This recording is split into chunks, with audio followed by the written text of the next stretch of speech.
Busch Gardens Tampa Bay is a theme park in, well, Tampa, Florida. And I recently took a trip here, and today I'm going to review it. I'm going to start off by a rundown of all the coasters ranked from worst to best, and then I'm going to give a quick rundown of the theme park itself and my thoughts. Let's go. To start off the rankings, we have Air Grover, a Zero family coaster, opened in 2010. This is the only roller coaster I didn't ride at Busch Gardens Tampa, and it seems like just a typical family coaster. I don't really think I can rank it fairly because it's a little kid's coaster, so let's put it at the very bottom because I think that's the most fair. Next is Scorpion, a Schwarzkopf Silver Arrow, opened in 1980. Before going to Busch Gardens Tampa, I heard a lot of good things about Schwarzkopf, and I heard some good things about this ride itself, but I wasn't really impressed. I thought the only good thing about the ride was the vertical loop that added a lot of great positive G-forces onto me, but other than that, it was pretty boring and kind of rough. If you like it, good for you, but I'm not really a fan. Next up is Cobra's Curse, a mock spinning coaster, opened in 2016. This is the best family coaster I've ever ridden, and it's also the first spinning coaster I've ever ridden, and I had a lot of fun. I thought the spinning aspect was super unique and really cool. Well, it's not really unique because it's on a lot of other rides, but for me, it's unique. It's the only spinning coaster in all of my credits, and I really enjoyed it. I wish there was some airtime, but it's a family coaster, so I don't know if you can really hog on it that much for not having airtime. The only thing I really have a problem with is whenever you get off the ride, it says you'll never escape the Cobra's Curse, but I'm getting off the ride, so I'm escaping the Cobra's Curse. So it's a little stupid. I also really enjoyed the vertical elevator lift. That's really fun. Fun ride, right by Montu. I went on Montu, then I went on to Cobra's Curse, and I went on to Montu, so I went back and forth. But really, Montu is the start of the Egypt section, and Cobra's Curse kind of plays a background, but pretty fun ride. Next up is Kumba, a B&M sitting coaster, opened in 1993. Oh, brother, this guy stinks! I know this ride is super popular. A lot of people really enjoy this ride, but I don't. I really think it's not really that fun, and it's kind of rough. I really feel that B&M rattle there, and the head banging is not very fun. And don't come at me saying, oh, you're short, so it's not a big deal. Well, I'm 6 feet tall, and I still had head banging, so that's a problem.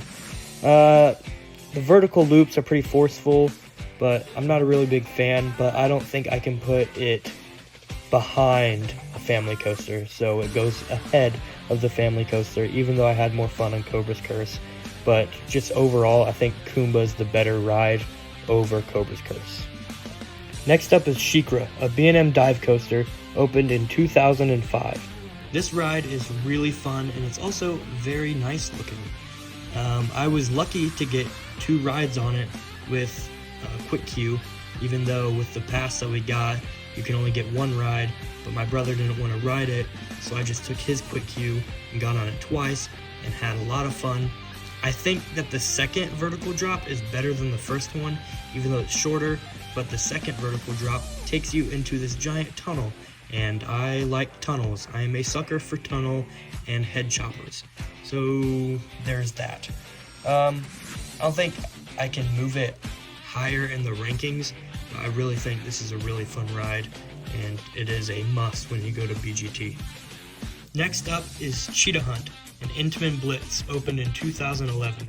This is the first coaster at BGT to make it into my top 10 credits.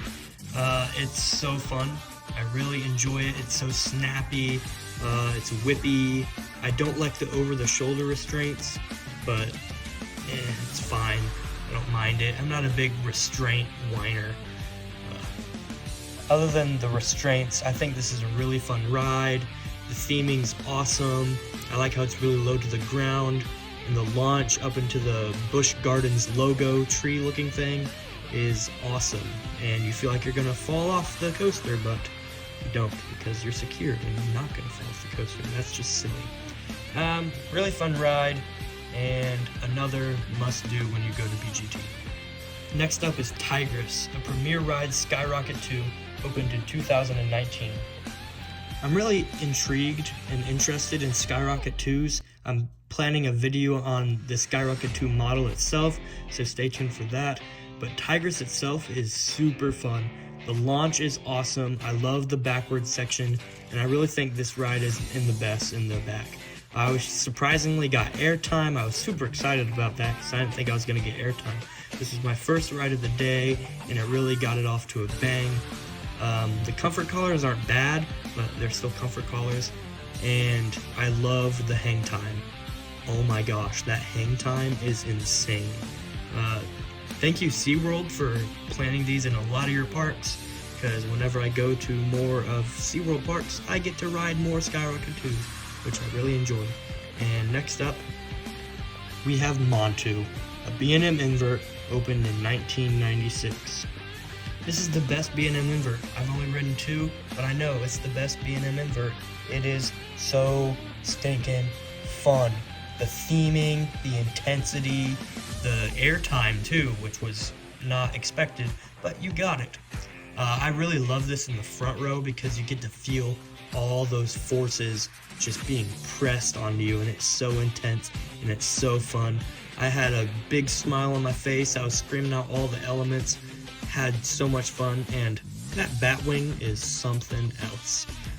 It is another must-do in this park, and it's an easy marathon. So run to the back of the park, run to the Egypt section, and just marathon Montu as you're waiting for the next coaster, which is Iron Gwazi, an RMC Hyper Hybrid, opened in 2022. Is anyone surprised? It's my #1 coaster and objectively the best coaster in the park. It is super fun. I think this is the best coaster of 2022, and it is awesome. It's snappy, it's intense, ejector, floater, head choppers. It's everything I love in a roller coaster, just planted in one. Again, I think it could go longer, but if it did go longer, I'd be worn out and it wouldn't be as fun. I also love that there is no mid-course brake run, so there's no buzzkill in this ride. Definitely a back row ride. I rode it in the front and the back. I got 3 rides on it. One in the back during the day, one in the back during the night, and one in the front during the night. And the back row night ride was the best of all of them. If you go later in the day, it's going to be a shorter wait. Not super short. I waited about 45 minutes, but that's pretty good for a coaster that had 90 minutes wait sometime on I think, Thursday. Yeah. Great ride, stupid name. Let's move on to the park review. I'm going to do some pros and cons. I'm going to start off with the pros. And the first pro is that this park is super clean. There wasn't really much trash floating around. It didn't look dirty. It looked really clean. And second pro is that the theming is absolutely amazing.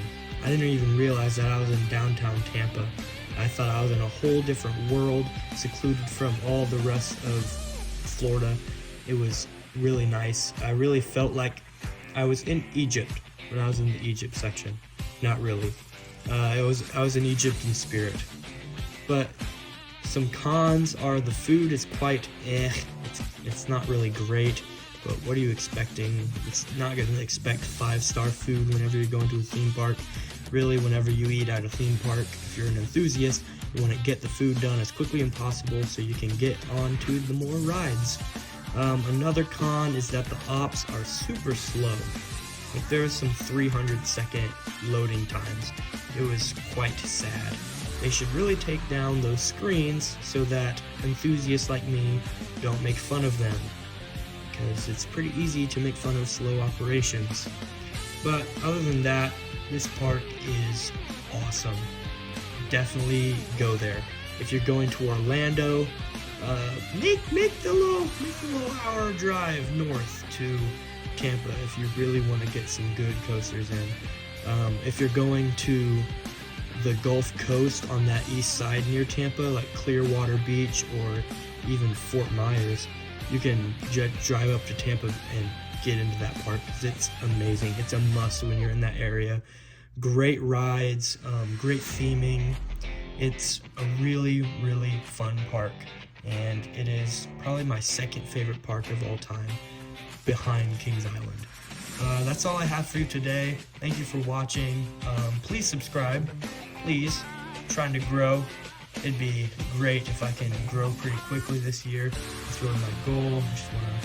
I want to get bigger so I can have better quality, so I can make the best quality videos for all the people who watch. And I notice that I have some 40 views on one of my videos, but only have 2 subscribers. So come on, you 40 people. Just subscribe. I'm trying to make the best content for you. And if you subscribe, I get to make better content for you. Thank you for all watching my video. Like the video, comment some ideas, because I could really use that help. Have a good day. Have a safe day. God bless.